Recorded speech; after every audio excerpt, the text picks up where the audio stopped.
صلوا عليه وسلموا تسليما. اللهم صل على محمد وآل محمد. الله أكبر.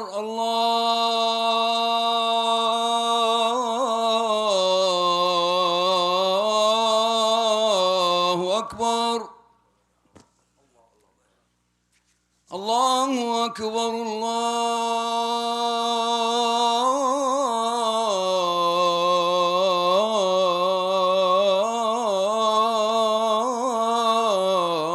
الله أكبر. أشهد أن لا إله إلا الله.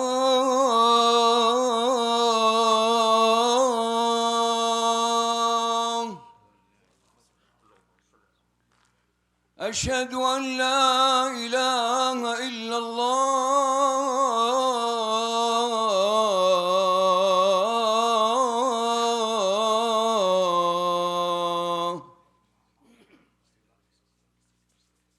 أشهد أن محمدًا رسول الله.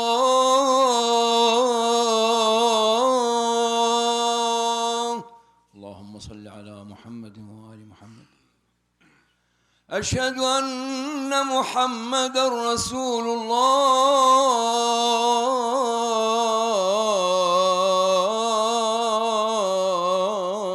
الله. اللهم صل على محمد وآل محمد. أشهد أن عليا ولي الله.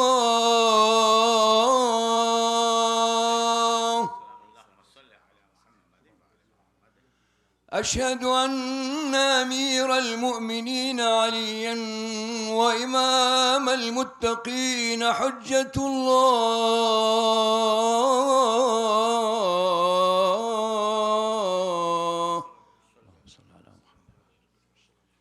حي على الصلاة.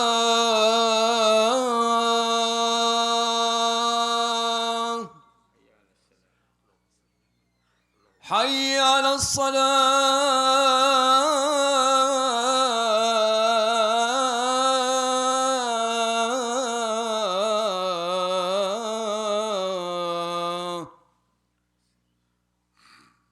حي على الفلاح.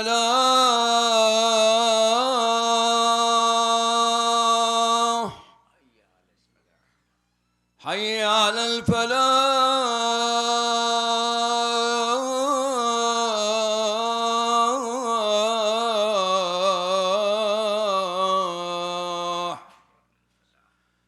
حي على خير العمل. حي على خير العمل. الله أكبر.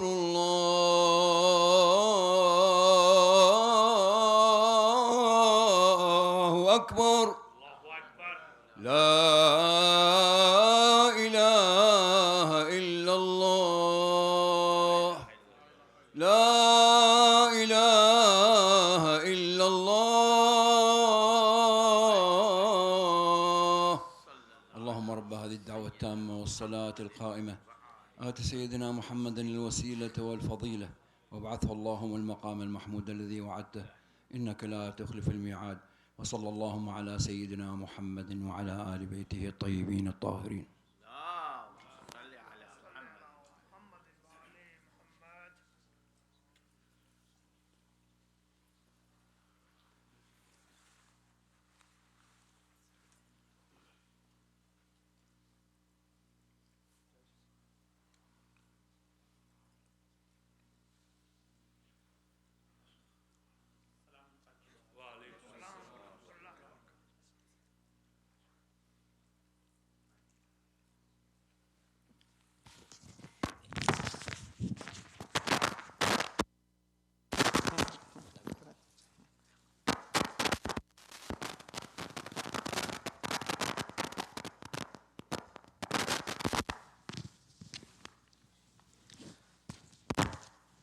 اعوذ باللہ من الشیطان اللعین الرجیم. بسم اللہ الرحمن الرحیم. الحمد للہ رب العالمین بارئ الخلائق اجمعین فاطر السماوات والارضین ثم الصلاة على رسوله الكريم جد الحسن والحسين مولانا ومولى الثقلين أبي القاسم محمد اللهم صل على محمد وآل محمد وأهل بيته الطيبين الطاهرين المعصومين الغر الميامين المخجلين واللعنة على أعدائهم أجمعين وغاصب حقوقهم ومنكر فضائلهم من يومنا هذا إلى قيام يوم الدين. أما بعد فقد قال الله تعالى في كتابه الحكيم وقوله الحق بسم الله الرحمن الرحيم والعصر إن الإنسان لفي خسر إلا الذين آمنوا وعملوا الصالحات وتواصوا بالحق وتواصوا بالصبر. اللهم صل على محمد وآل محمد. اوصیکم بتقوی اللہ و نظم امرکم. اپنے آپ کو حاضر مجلس کو تقوی پرہیزگاری کی وصیت کے ساتھ اس خطبہ اول میں جو ایام مخصوصہ ہیں یہ جن میں خداوند عالم نے کئی ساری برکتیں رکھی ہیں اور ان کو اپنے گھر کی زیارت اور حج جیسے عظیم امر کو انجام دینے کا مقصد قرار دیا ہے. تو انسان جب ان ایام میں خدا کی گھر کی زیارت کا قصد رکھتا ہے یا نیت رکھتا ہے کہ خدا اسے حج جیسی بابرکت عبادت سے بہرور فرمائے تو خدا اس کی زندگی میں برکتوں کا نزول فرماتا ہے. لازمی کہ دو امر ہیں، ایک ہے کہ انسان اس امر میں موفق ہو جائے اور ایک تمنائے حج رکھے.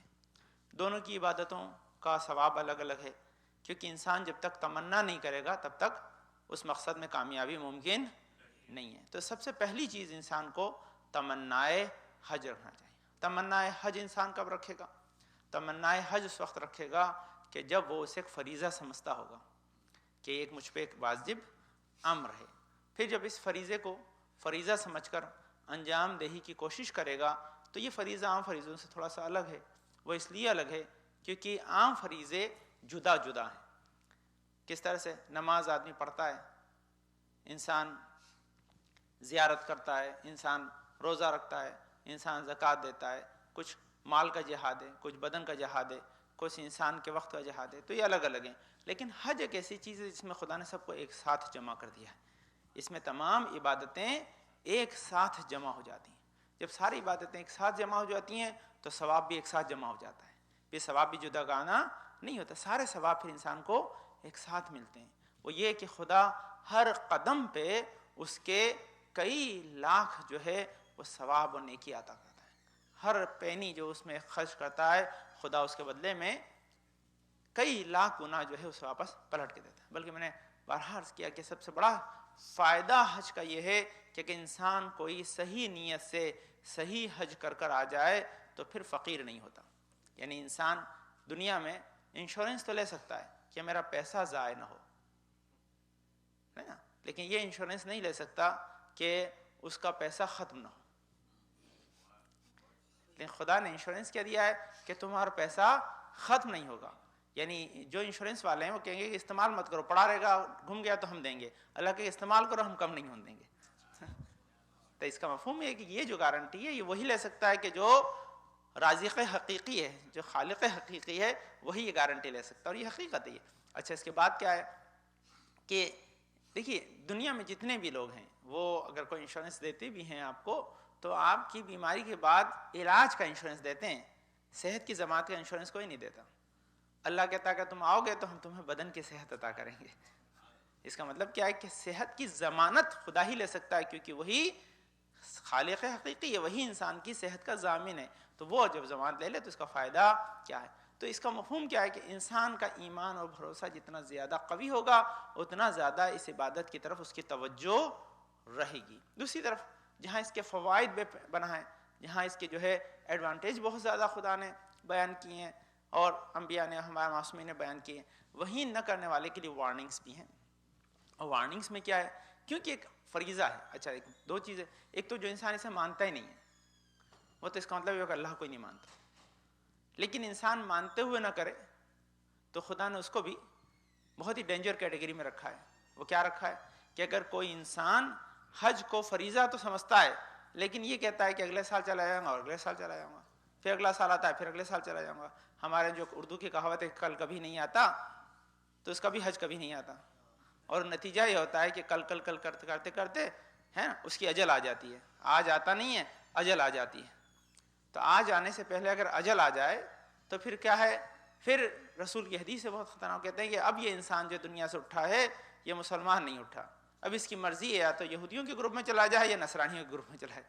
اللہ نے چوائس دیا تم دونوں میں سے کوئی چن لو، لیکن تم ہمارے اپنے نہیں ہو. اس کا ریزن یہ ہے کہ خدا نے یہ وارننگ اسی لیے دی ہے کیونکہ انسان اس فریضے کی ادائیگی کی طرف توجہ خاص کرے، امپورٹنس دے اس کی. جب اس کی امپورٹنس دے گا تو جو برکتیں خدا نے اس کی لکھی ہیں وہ اس کو میسر آئیں گی. اب اس کی جو برکتیں ہیں وہ چند آپ خدمت میں عرض کروں تاکہ اس کی اہمیت کیا ہے، اس کی برکتیں کیا ہے، تاکہ ان برکتوں سے استفادہ انسان کر سکے.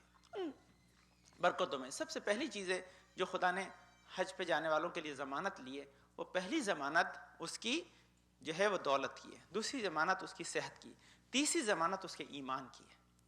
خدا نے اس کے ایمان کے استحکام کی ضمانت لی کہ انسان کا ایمان پختہ ہو جائے گا، اس کا ایمان سٹرونگ ہوگا. ایمان کیسے سٹرونگ ہوگا کہ انسان جب خود خانہ خدا کی زیارت کر کر آئے گا تو خدا اس کے جو ہے وہ قلب میں نور ایمان کو اجاگر کرے گا. نور ایمان کو اجاگر کیسے کرے گا کہ انسان نے جو اب تک دیکھا ہے وہ یا سنا ہے تو وہ اس وقت تک اس بات کامل تک نہیں پہنچتا، یعنی اس کے عقیدے کو بنانے کا سبب نہیں بنتا جب تک وہ اپنی آنکھوں سے اس کا مشاہدہ نہ کر لے. آنکھوں سے اس کا مشاہدہ نہ کر لے تو خدا اس کو خود وہاں جا کر ان تمام تر چیزوں سے آشنا کراتا ہے جو آج تک اس کے ایمان کی بنیاد بنی ہے. اس نے دیکھا تھا کہ رسول پہ وہی آئی ہے لیکن غار ہرا میں آئی ہے. ہرا کہاں ہے تو جا کے دیکھ کر آتا ہے تو پتہ چلتا ہے کہ وہی سچی ہے نا. اس کے بعد انسان کہتا ہے کہ رسول آئے تھے اور یہ پیغام حق دے کر گئے، خود خانہ رسول کو جا کے دیکھتا ہے. اب خانہ رسول کو جا کر دیکھتا ہے تو دیکھیے کیا رسول حدیث ہے، انشاءاللہ جب موقع ہوگا اس دن خطبے میں آپ کو عرض کروں گا جو ساری حدیثیں بہت کم سے کم میں نے جو ہے وہ 100 سے زیادہ حدیثیں صرف حج کے لیے جمع کی ہیں، جس میں الگ الگ مختلف حدیثیں جو ایسی ہیں کہ انسان نے سنی نہ ہو. کہتے ہیں جب انسان قصد زیارت رسالت مآب کرتا ہے، صرف روز رسول پہ جانے کا اس کا ارادہ ہوتا ہے، کہتا ہوں جیسے ہی وہ ارادہ کرتا ہے ملائکہ اس پہ درود بھیجتے ہیں، اللہم صلی علی محمد و آل محمد. ہر قدم جو اٹھاتا ہے اس میں برکتیں. پھر جب وہ میرے روزے پہ آ کر سلام کرتا ہے تو ملائکہ اس کے سلام کا جواب دیتے ہیں، اور جب وہ سلام کر کے میں زری کی طرف آتا ہے تو ملائکہ اس سے مصافحہ کرتے ہیں، اور مصافحہ کر کے اس سے یہ کہتے ہیں کہ خدا نے تجھ کو تیرے گناہوں سے پاک کر دیا ہے، تجھ کو تیرے گناہوں سے پاک کر دیا ہے، اب تیری نئی زندگی کا آغاز ہے. یہ اس کو پیغام دیتے ہیں، اس کو پیغام دیتے ہیں، اور اس کے بعد اس کو مجدہ سناتے ہیں کہ یہ تیری جو زیارت نے میری کی ہے اب اس کے بدلے میں تیری شفاعت مجھ پہ واجب ہو گئی. خدا کی رسول کی شفاعت اس کو میسر آتی ہے. یہ رسول کی شفاعت میسر آتی ہے. انسان نے جو زحمت اٹھائی ہے وہاں تک جانے کی تو اس کے ہر قدم پہ رسالت مآب نے اس کو خیر و برکت عطا کی. یہ خیر و برکت اسی لیے عطا کی ہے تاکہ انسان، اور دوسری حدیثوں میں دیکھیں وہی چیز جو حج کے سلسلے میں تھی کہ انسان حج نہ کرے تو مسلمان نہیں ہے.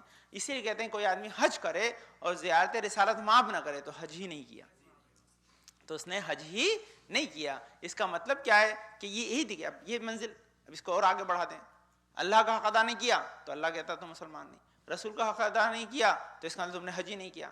اب ازیانہ کرام کو آدمی رسول کی زیارت کو جا رہا ہے اور رسول کی زیارت پہ جانے کے بعد جو ہے وہ ان سے یہ تمام خیر و برکت چاہتا ہے، لیکن اس نے اپنے سفر کے لیے مقدمات طے نہیں کیے.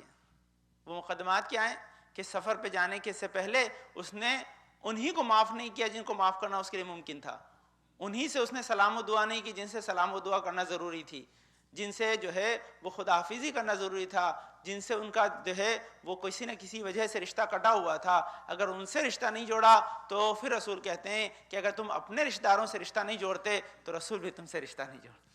تو اس کا مطلب کیا ہے کہ انسان مقدمات کو یہاں سے فراہم کرتا ہے، یہاں سے شروع کرتا ہے، پہلے یہاں سے آغاز کرتا ہے کہ دیکھو تم میں بدلنے کی اگرچہ للک ہے، چاہت ہے، تو یقینی طور پر ہم تمہیں اس منزل پہ پہنچا دیں گے کہ جہاں ہمارے چاہنے والے خاص رہا کرتے ہیں۔ لیکن اگر تم نے بدلنا ہی نہیں، تم چاہتے ہو خالی مرمہ ہو، تو پھر کام نہیں بنے گا۔ اب دیکھیے اس کی دوسری روایتیں سنیے جو خاص روایتیں، وہی روایتیں آج کے لیے مختص کی، وہ کیا ہے؟ حج کے لیے۔ حج بہت بڑا فریضہ ہے، لیکن اس فریضے کو بہت کم لوگ صحیح طور پر ادا کر پاتے ہیں۔ اس کا سنیے کیا ریزن، کہتے ہیں حج حجتان، کہ حج دو طرح کے حج ہیں، حجۃ للہ و حجۃ للناس، اللہ کے لیے حج اور لوگوں کے لیے حج۔ تو جو اللہ کے لیے حج کرتا ہے، اللہ نے کیا کہا ہے کہ عمرہ ہی تمہارے گناہوں کا کفارہ ہے اور حج جنت کی ضمانت ہے۔ یہ ان کے لیے جو حجۃ اللہ کر رہے ہیں، اللہ کے لیے حج کر رہے ہیں۔ اچھا دوسری چیز کیا ہے، اگر انسان حجۃ الناس لوگوں کے لیے حج کیا ہے، تو پھر حجت لوگوں کے لیے حج کیا ہے تو خدا کیا کہے گا کہ قیامت میں اب اس کی جزا لوگوں کے پاس ہے، میرے پاس نہیں ہے، اب اس کی جزا میں نہیں دوں گا، لوگ دیں گے۔ اچھا اس نے پھر کہا کہ بھئی اگر یہ سمجھ میں بات نہیں آتی تو رسول نے ایک حدیث اور بیان کر دی، وہ حدیث اور زیادہ واضح کرتی اس بات کو۔ وہ کیا حدیث کیا بیان کرتی ہے؟ کہتے ہیں کہ رسول کہتے ہیں کہ ایک زمانہ آئے گا میرے بعد، تب لوگ جو ہے وہ حج کے لیے نہیں کریں گے، لوگ حج کے لیے نہیں کریں گے۔ پھر پوچھا کہ رسول اللہ کس کے لیے کریں گے؟ ہاں کہتے ہیں اغنیا جو ہے وہ دکھاوے کے لیے کریں گے، دولت مند لوگ یہ کہیں گے بھئی اتنے دیکھو ہم حج کر کے آئیں بار بار، یہ اغنیا کریں گے۔ کہتے ہیں پھر متوسط مڈل کلاس لوگ کیا کریں گے کہ تجارت کے لیے کریں گے، مڈل کلاس کس کے لیے کریں گے؟ تجارت کے لیے کریں گے۔ اور اس کے بعد تیسری چیز کہ اس کے بعد فقراء کس کے لیے کریں گے؟ کہتے ہیں فقراء جو ہے وہ مانگنے کے لیے کریں گے، فقراء جو ہے وہ مانگنے کے لیے کریں گے۔ تو اس کا مفہوم کیا ہے کہ جب یہ لوگ اس مقصد سے جائیں گے، اب ایک پیاری حدیث میں نے کل دیکھی بہت زبردست ہے، کہتے ہیں جو انسان حج پر جس نیت سے جاتا ہے خدا اسے وہ دے دیتا ہے۔ انسان کی خدا کی کتنی بڑی برکت ہے، جس نیت سے بندہ حج پہ جاتا ہے خدا اسے دے دیتا ہے۔ اگر دنیا مانگنے جاتا ہے تو دنیا دے دیتا ہے، آخرت مانگنے جاتا ہے تو آخرت دے دیتا ہے۔ اللہ نے یہاں بھی اپنے مہمان کا احترام رکھا ہے، کہا دیکھو یہاں بھی تمہارے لیے ہم نے گنجائش چھوڑی ہے کہ تم آ رہے ہو اتنا بڑا سفر کر کے، اب تمہاری مرضی ہے کہ تم ہم سے کیا لے کر جاؤ۔ ہم نے تو اس کی گفٹ میں یہ بھی رکھا ہے، یہ بھی رکھا ہے۔ اگر تمہیں صرف دنیا ہی چاہیے تو ہم دنیا بھی دینے کو تیار ہیں، اگر تمہیں آخرت چاہیے تو آخرت دے۔ لیکن اگر انسان خالصتاً جو ہے للہ حج کرے تو خدا اسے دنیا بھی دیتا ہے، آخرت بھی دیتا ہے۔ یہ کیا ہے، اگر اس کی نیت جو ہے وہ وجہ اللہ ہے تو خدا اسے جو ہے وہ دنیا بھی دیتا ہے، آخرت بھی دیتا ہے۔ اب اس کے بہت سے اسباب ہیں، بہت ساری احادیث ہیں، انشاءاللہ جب موضوع میں آئے گی تو میں آپ کو عرض کروں گا کہ اس کے اصل میں سارے کے سارے جو ہے وہ پیغامات کیا ہیں، پیغامات کیا ہیں۔ اب اس پیغامات میں انشاءاللہ جو باتیں آئیں گی آپ کو عرض کروں گا تاکہ اس سے ہم حج کی عظمت کو بھی سمجھیں، پلس اس کو انجام دہی کے لیے برابر کوشش کرتے رہیں تاکہ خدا اس کی برکتیں ہمارے شامل حال رکھے۔ کیا ایام حج ہیں، بہت سے لوگ گئے ہوئے ہیں، بہت سے لوگ جانے کی خواہش رکھتے ہیں، جو نہیں جا پائے وہ اگلے سال جانے کی خواہش رکھتے ہیں، تو لازمی ہے کہ یہ چیزیں اس موضوع میں ان کو ذرا سا موقع فراہم کرتی ہیں۔ دوسری چیز اس سلسلے میں کہ حج جو ہے اور عمرہ جو ہے یہ خدا نے اسی لیے رکھا تاکہ خدا اپنے مہمان کا اکرام کر سکے، اپنے مہمان کا احترام کر سکے۔ خدا نے جو ہے جب مہمان کا احترام کے لیے کیا رکھا؟ اب سب سے پہلے دیکھیں خدا اپنے مہمان کا احترام کیسے کرتا ہے، مہمان کا احترام اور اکرام کیسے کرتا ہے خدا کیسے؟ تو اصل میں سارا حج جو ہے حجۃ الابراہیمی، کون سا حج ہے؟ حجۃ الابراہیم، حضرت ابراہیم کا حج ہے۔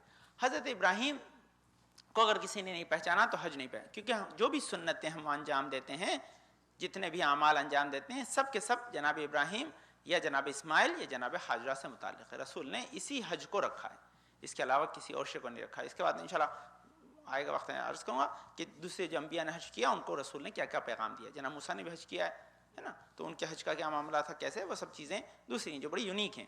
لیکن خاص یہاں کہ حجت ابراہیمی ہے، تو جب تک جناب ابراہیم کو انسان نہیں پہچانے گا صحیح طور پر، تب تک وہ حج سے لطف اندوز نہیں ہو سکتا، اس سے مزہ نہیں لے سکتا۔ وہ مزہ لیں تو حج کو پہچاننے کے جائیں ابراہیم کو، تو ابراہیم کو پہچاننے کے لیے جناب ابراہیم اور خدا کے رشتے کو پہچاننا ہے۔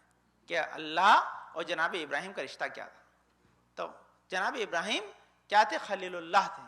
خلیل کہتے ہیں اللہ کا دوست، اللہ کا دوست. تو اللہ کا دوست اس لیے تھے کیونکہ وہ اللہ کے دوستوں کو دوست رکھتے تھے. کیوں تھے؟ کیونکہ وہ اللہ کے دوستوں کو دوست رکھتے تھے. اور اللہ کا دوست کون ہے؟ مخلوق خدا ہے. جناب ابراہیم کا کام کیا تھا کہ مخلوق خدا کو دوست رکھتے تھے. اب دیکھیے کیا عجیب چیز، دیکھیے بڑی عجیب نکتہ ہے، آپ اس کو ذہن میں لا پائیں تو کیا ہے کہ جناب ابراہیم کبھی بھی بغیر مہمان کے کھانا نہیں کھاتے تھے. کبھی بھی بغیر مہمان کے کھانا نہیں کھاتے تھے. تو خدا نے بھی کہا کہ اب جو بھی مہمان ہمارے پاس آئے گا وہ تمہاری ہی وسیلے سے آئے گا.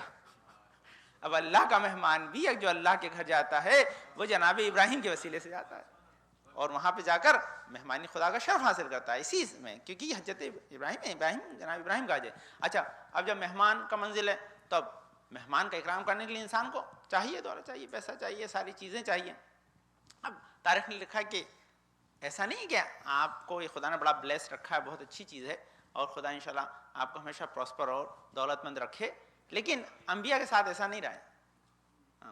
ان کے ساتھ ہمیشہ اتار چڑھاؤ رہا ہے زندگی میں، کبھی رہا ہے کبھی نہیں رہا ہے، اور یہ ہمارے ائمہ کے ساتھ رہا ہے نا. اور اس کا ریزن یہی ہے کہ خدا بتانا چاہتا تھا کہ اگر تم کبھی تکلیف میں ہو تو شکایت نہ کرو، کیونکہ اللہ نے اپنے اولیاء کو جو خاص ہے ان کو بھی اس منزل میں رکھا ہے. اس میں جناب ابراہیم کا واقعہ ہے.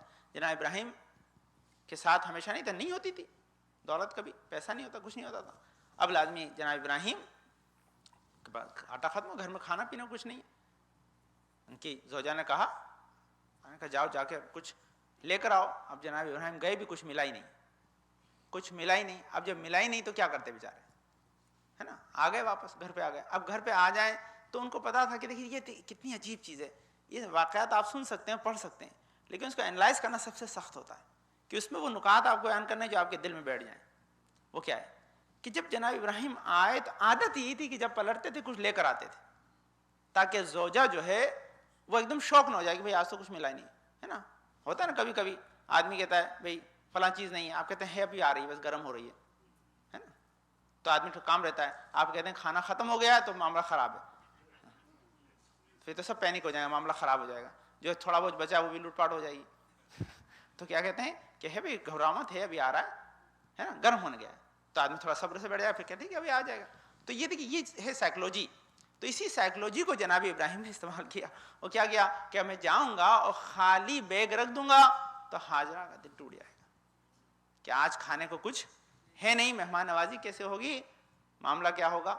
تو یہ کہہ کر انہوں نے کہا کہ اب دل نہ ٹوٹے، لیکن کم سے کم دل جوئی کے لیے انہوں نے پتھر اور مٹی بھر لی اور بیگ میں لے جا کے گھر پہ رکھ دیے. اب وہاں ٹھہرے نہیں، جا کے مسجد میں آ گئے، نماز پڑھنے لگے، اپنی عبادت کرنے لگے. عبادت جب کرنے لگے تو تھوڑی دیر میں گھر سے آئے کہ بھئی بلا رہے ہیں، کھانا ٹھنڈا اور آپ آئے نہیں. اب یہ سوچ رہے ہیں بھئی کھانا ٹھنڈا ہو رہا ہے، کچھ لا کے دیا ہو تو پکاتی، یہ کھانا ٹھنڈا کہاں سے ہو رہا ہے. بولے کھانا ٹھنڈا، روٹی ٹھنڈی ہو جائے گی، جلدی آئے آپ. اب جو ابراہیم پہنچے تو تازہ تازہ روٹی بنی ہوئی ہے. تو انہوں نے فوراً ہی کہا کہ بھئی یہ روٹی کہاں سے آ گئی، میں تو کھانا لایا نہیں تھا، آٹا. بولے نہیں، پوری یہ گونی جو تھی آپ کی پوری جو بیگ لائے تھے پوری آٹے سے بھری ہوئی تھی. اب جیسی یہ کہا کہ آٹے سے بھری ہوئی ہے، ابراہیم نے شک نہیں کیا، سجدے میں سر رکھ دیا، کہ جو خالق جو ہے وہ پتھروں کو تسبیح کرا سکتا ہے وہی آٹے میں بھی بدل سکتا ہے. اللہم صلی علی محمد وآل محمد.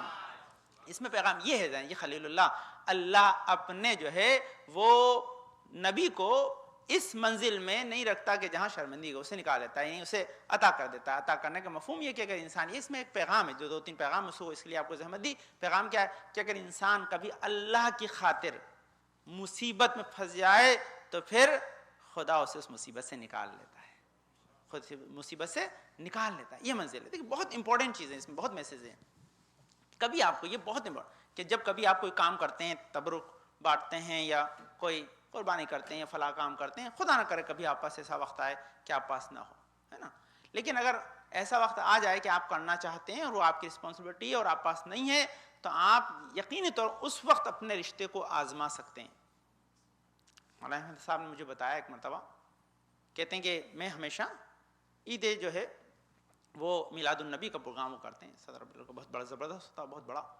کہتے ہیں ہزاروں لوگ آتے ہیں اور اس کے ساتھ جو ہے وہ ہزاروں کا خرچہ ہوتا رہا. کہتے ہیں جب وہ پروگرام قریب آ رہا تھا, اچھا ساری ذمہ داری بھی انہیں کی تھی, کہتے ہیں انہوں نے واقعہ مجھے بتایا خود ہی, کہتے ہیں ساری ذمہ داری بھی میری ہے اور ایک پیسہ جیب میں نہیں ہے. ہزاروں کا تو یہ خرچہ تو بڑا مسئلہ ہے, ایک پیسہ بھی جیب میں نہیں ہے. اب میں بھی اطمینان سے بیٹھا ہوں کہ ٹھیک ہے جس کا کام ہے وہ کرے گا, مجھے کیا ہوگا تو کر دیں گے, نہیں ہوگا تو اللہ مالک ہے, کچھ قرض لیں گے کچھ کریں گے.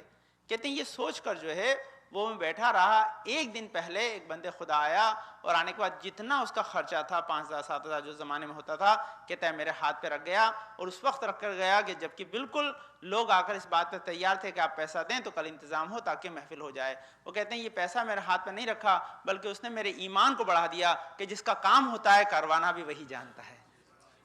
یہ تو ہمارا تو صرف نیت ہونا کہ ہمیں تو کام کرنے کی ہمت ہونا چاہیے. باقی اسباب فراہم کرنا اللہ کا کام ہے, ہمارا کام نہیں ہے. جس کے لیے آپ کام کر رہے ہیں اگر وہ فراہم نہیں کرے گا تو پھر ایمان کمزور ہو جائے گا. ایمان کی طاقت یہی ہے کہ جب جو کام خدا کروانا چاہ رہا ہے اس کے پیچھے ہماری صادقانہ نیت ہونا چاہیے.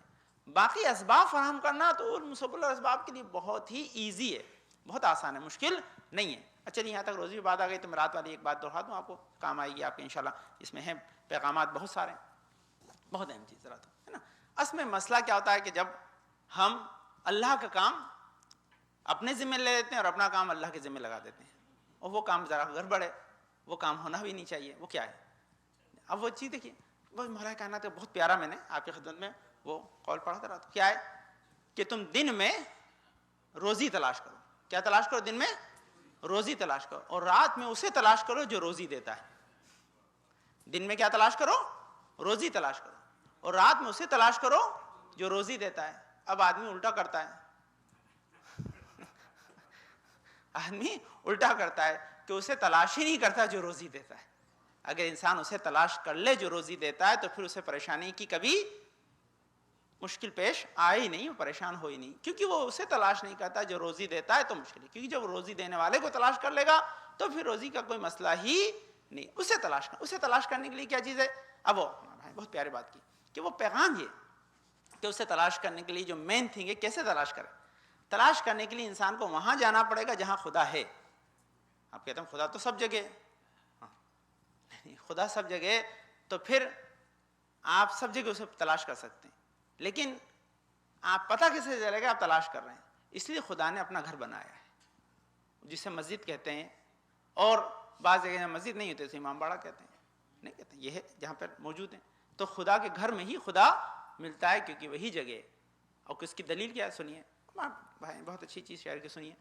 کہتے ہیں انسان اپنے گھر سے مسجد تک نہیں آ سکتا ہے. کہاں سے؟ اپنے گھر سے مسجد تک نہیں آ سکتا ہے, اور تمنا یہ رکھتا ہے کہ وہ قبر سے سیدھا جنت چلا جائے.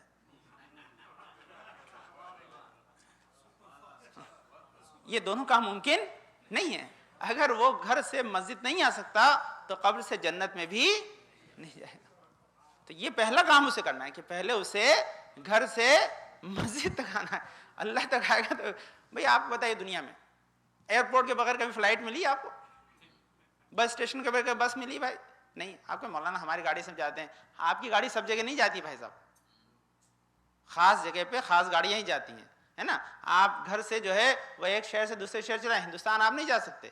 کیوں نہیں جا سکتے؟ بیچ میں پانی آتا ہے, اس لیے خدا نے برزخ رکھی ہے تاکہ ہر جگہ آدمی نہ پہنچ جائے. کچھ جگہ فلائٹ اسی کی چلا کرتی, سب کی فلائٹیں نہیں چلا کرتی. اس لیے کہا کہ جب تک آپ وہاں نہیں آئیں گے جہاں سے فلائٹ اڑا کرتی ہے تب تک آپ کو ملے گا نہیں وسیلہ. تو اس کا مطلب کیا, یہ جو حج ہے, جہاں تک بات تھی وہیں لائے کہ حج جو ہے وہ خدا کا خاص گھر ہے کہ جب انسان وہاں جاتا ہے تب ان تمام صحت, برکت, علم, زندگی اور ایمان کو لے کر آتا ہے. یہ وہ جگہ جہاں یہ خیرات اور سب فضیلتیں بٹا کرتی ہیں. یہ اہمیت ہے اس کا. انسان کو کوشش صحیح کرتے رہنا چاہیے, بچوں کے ذہن میں رہنا چاہیے تاکہ اس کی وجہ سے تمام بینیفٹس کو اٹھا پائیں, اس کے لیے عمل کریں. یہ سارے پیغامات ہیں.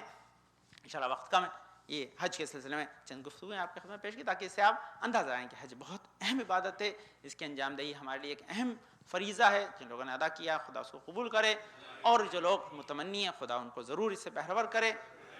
اور یہ بھی ہے ہمارے ہاں کہ انسان ہمیشہ ایک سے زیادہ حج کی بھی کوشش کرے. وہ اس کا سبب یہی ہے کیونکہ ہمارے ائمہ نے ایک سے زیادہ حج کی جن کو موقع ملا ہے.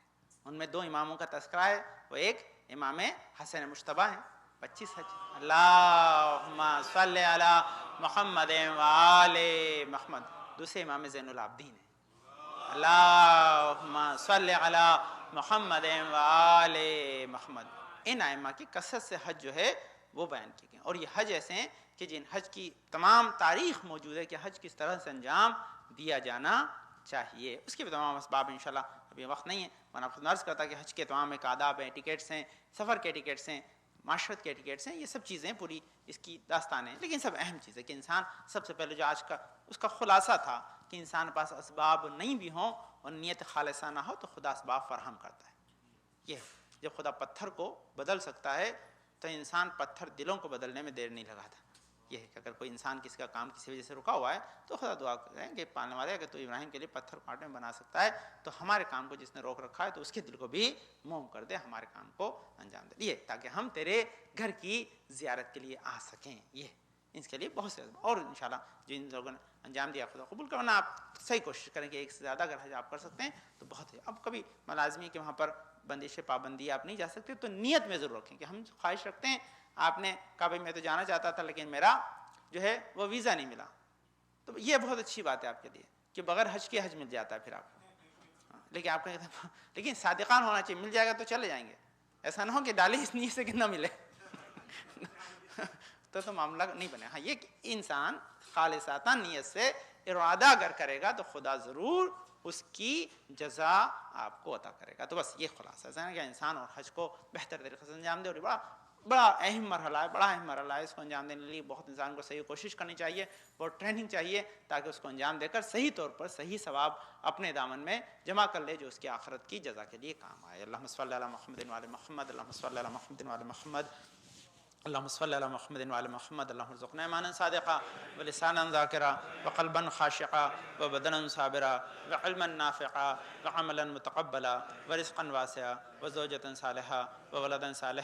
پالنے والے جو واسطہ پندر پاک میں شفاء کامل عاجل عطا فرما، نعمت پریشان کو دور فرما دے، نئے توفیقات میں اضافہ فرما، پانے والے ہمارے بزرگ سایہ اور سرو سلام ساتھ محفوظ رکھ، پناہ حاضر مجلس جماعت بیماروں کو شفاء کامل عاجل عطا فرما، نشاد بین فضائی رضا حسین ابن غلام علی اشتیاق بھائی اور جمنات بانو بن بنت کریم بھائی جمنات بیمار سے کو شفاء کامل عاجل عطا فرما، پالے ہمارے گناہوں کو بخش دے، پالے ہمارے نسل میں ہمیشہ آل محمد کے چاہنے والے پلتے رہیں، جن جزیات مشتاق جزیات سے مشرف فرما، جن جزیات کو ان کے جو جزیات کو قبول فرما لے، اور صحت و سلامتی ساتھ میں وطن کو پلٹیں، پانے والے ہمارے امام زمانہ کے ذہن میں تاجیل عطا فرما، ہم کو ان کے انصار و اعوان میں قرار دے۔ بسم اللہ الرحمن الرحیم، اذا جاء نصر اللہ والفتح ورأيت الناس يدخلون في دين الله أفواجا فسبح بحمد ربك واستغفره إنه كان توابا۔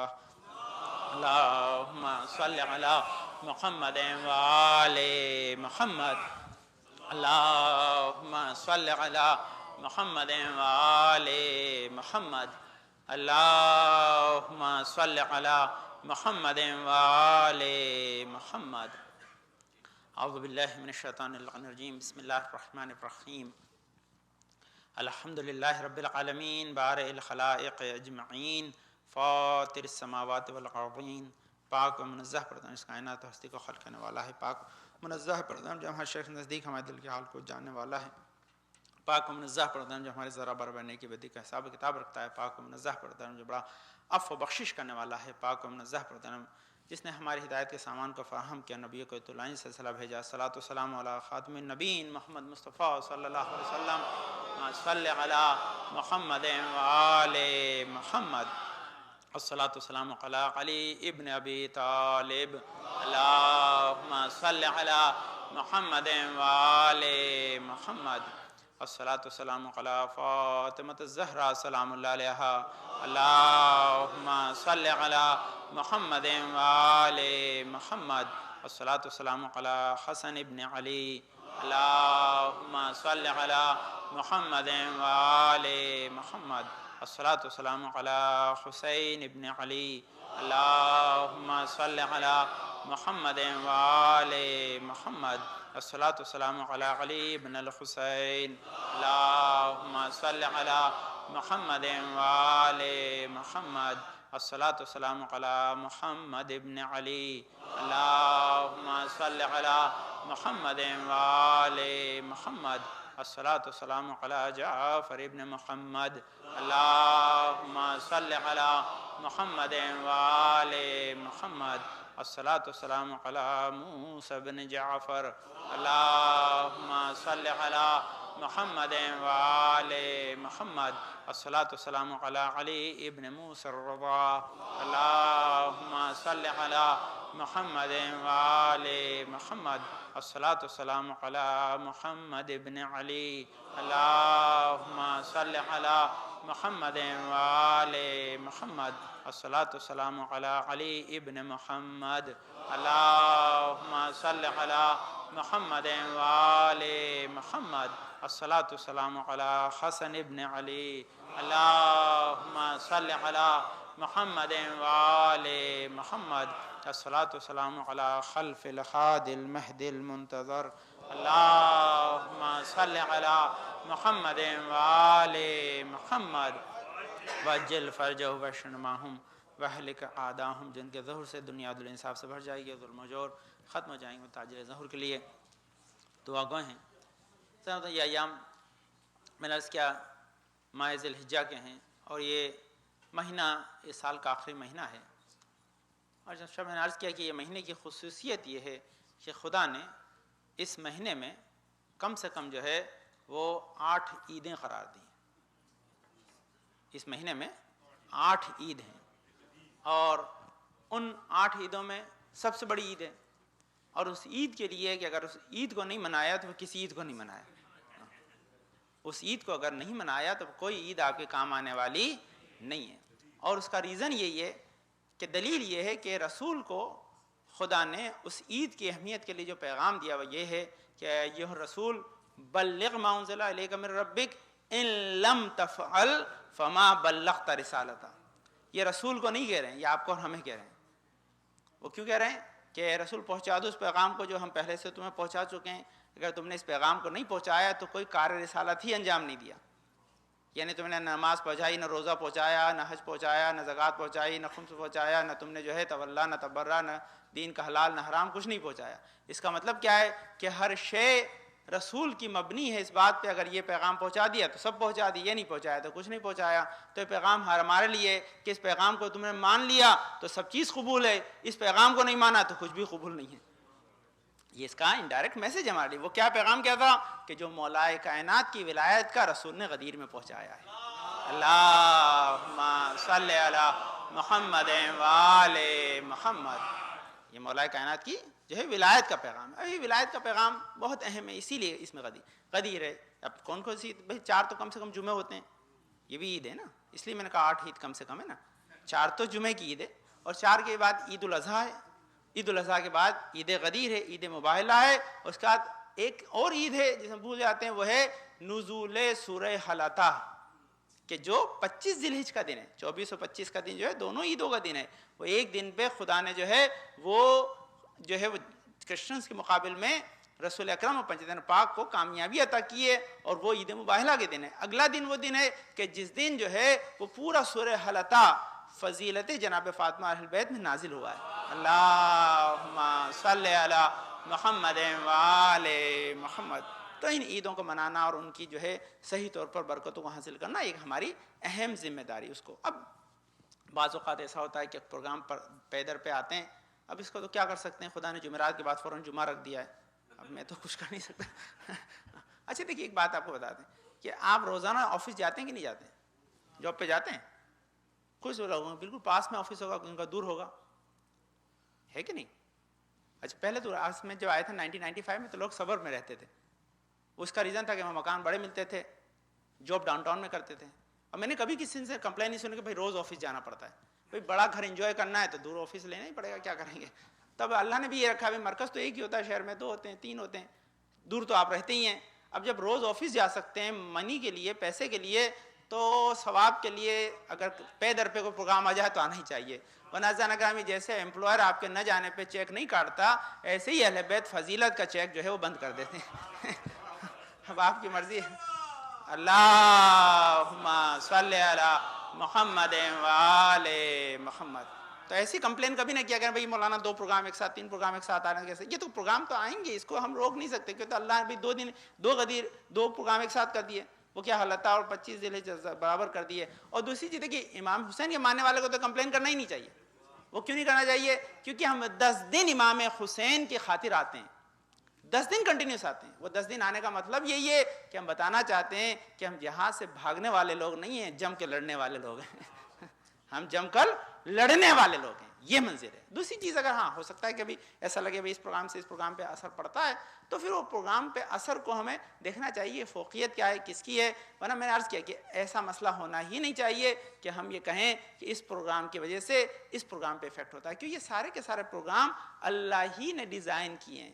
اللہ ہی نے ڈیزائن. وہ کس طرح سے بھی شب جمعہ کی فضیلت جمعے کی بھی ہے، عید بھی ہے. اب کبھی کبھی ہوتا ہے کہ ابھی اسی سال تھا، آپ نے سب نے بتایا، میرے خیال میں کافی اچھا مجمع تھا. اب وہ کیا تھا کہ جمعے کے دن ہی عید پڑ گئی تھی. تو جمعے کے دن ہی جب عید پڑ گئی تھی تو اس کا نتیجہ کیا تھا کہ آپ جمعے میں بھی تھے، عید میں بھی تھے. اب لازمی جمعے میں کم تھے، عید میں زیادہ تھے.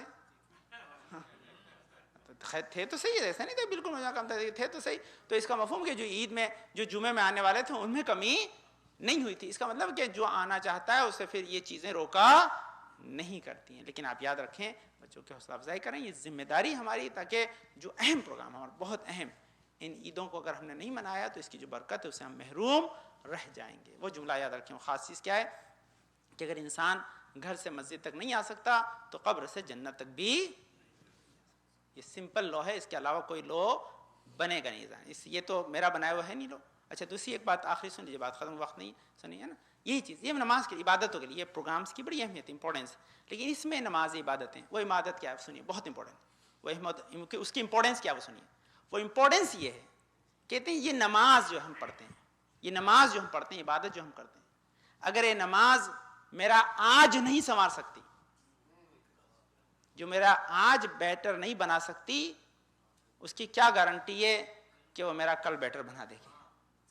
اس کا مطلب کیا ہے، نماز کو میرا آج بیٹر بنانا ہے، آج مجھے اس سے بینیفٹ لینا ہے. اگر مجھے آج یہ نماز بینیفٹ پہنچائے گی تب جا کے اس کی گارنٹی ہے کہ یہ قیامت میں مجھے بینیفٹ پہنچائے گی اور مجھے جنت میں لے جا سکتی. جو میرا آج نہیں سنوار سکتی وہ کل بھی، جو گولی آج کام نہیں آئے گی وہ کل کام آئے، اس کی کوئی گارنٹی نہیں ہے. گولیاں ایکسپائر ہو جایا کرتی ہیں عزیزان گرامی، جب کرنٹ کام نہیں آ رہی ہے تو ایکسپائر گولی کہاں سے کام آئے گی آپ بتائیں. تو یہ یاد رکھیں، یہ امپورٹنس ہے اس کی، اور یہ اسی وقت ممکن ہے جب آپ اس کو صحیح نہج سے انجام دیتے رہیں. یہ امپورٹنس ہے، اس کو سمجھے جانے. اس امپورٹنس کو ماشاءاللہ آپ جس رات میں آتے ہیں اور یہ اپنی جد و جہد کو کوشش کو شو کرتے ہیں، یہ بہت بڑا ایک ایفیکٹ ہے، بہت بڑا ایفیکٹ ہے. اس کی عظمت کو آپ کو سمجھنا چاہیے، امپورٹنس کو سمجھنا چاہیے، اور اس امپورٹنس کو سمجھنے کے بعد اس کے ساتھ برابر ملحق رہنا چاہیے، ملحق رہنا چاہیے. اور سب سے بڑی بات ہے، یاد رکھیں کہ جو فضیلتیں ان ایام کی ہیں، اور میں نے ڈیٹیل سرچ کیا تھا، اللہ نے قسم کھائی ہے ان 10 دنوں کی، اللہ نے قسم کھائی ہے. قسم کیا کھائی ہے؟ والفجر ولیال عشر. یہ 10 راتوں کی خدا نے قسم کھائی ہے. قسم اسی لیے کھائی ہے، اس کا سبب یہی تھا کہ خدا چاہتا ہے کہ اس کی امپورٹنس کو بھول نہ جانا. امپورٹنس خدا قسم اس لیے نہیں کھاتا کہ آپ کو منوائے، وہ آپ کو ہم کو قسم کھانی پڑتی ہے کسی کو باور کرائیں کہ ہم سچ بول رہے ہیں. وہ صادق حقیقی کو قسم کھانے کی ضرورت نہیں ہے. مطلب اس لیے کہتا ہے کہ اس میں غور کرو، اس میں کچھ تمہارے لیے چھپا ہوا ہے، اس میں ٹریجر ہے، اس میں کچھ جو ہے تمہارے لیے گفٹ ہے. اگر لینا چاہتے ہو تو میں نے قسم کھا کے اس میں چھپا دیا ہے، نکال سکو تو نکال لینا، نہیں تو تمہاری مرضی ہے.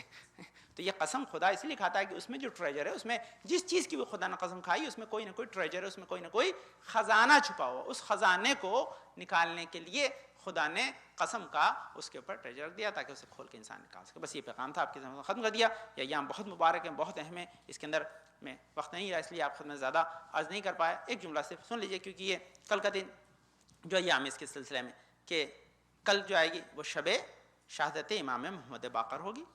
اللہم صلی علی محمد وآل محمد. اس کے بعد کا جو دن ہے جو 8 ذی الحجہ کی شب آئے گی وہ جناب مسلم بن عقیل کی شہادت کا دن ہے.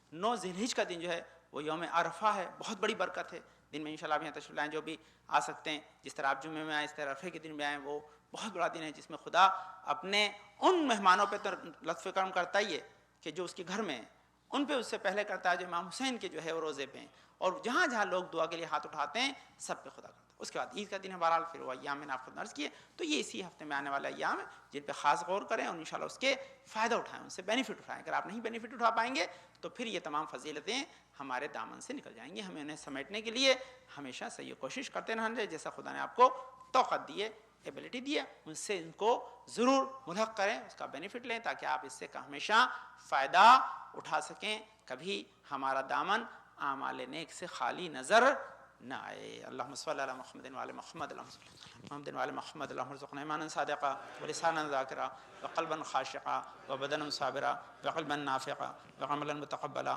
ورزقا واسعا وزوجة صالحا وولدا صالح۔ پالنے والے تجھے واسطہ اپنے پاک میں شفا کامل عاجل عطا فرما، پالنے جنات پریشان کو دور فرما دے، پالنے توفیقات میں اضافہ فرما، پالنے والے ہمارے بزرگ سایہ ہمارے صلی اللہ علیہ وسلم ساتھ محفوظ رکھ، پالنے والے حاضر مجلس کی نیک حاجات مراد قبول فرما، پالنے والے مائع سیدہ سے متمسک ہو کر ان کی برکتیں حاصل کرنے کی توفیق عطا فرما، پالنے والے ہمارے دلوں میں ہمیشہ ولایت علی بن ابی طالب کو جاگزین رکھ، دنیا میں ہمارے بہتر عمل اور آخرت میں ہماری نجات کا سامان قرار دے، پالنے والے جو نات بیمار شفا کامل عاجل عطا فرما، جو مناتی جزیات کو انخلاف سے اپنے وطن کو پلٹیں، پالنے والے ہمارے امام زمان کو مساعد خوشنود رکھ، ہمارے امام زمانہ کے ذکر میں تاجیل عطا فرما، ہم کو ان کے انصار و اعوان میں قرار دے۔ بسم اللہ الرحمن الرحیم، انا اعطیناک الکوثر فصل لربک وانحر ان شانئک هو الابتر۔ اللہ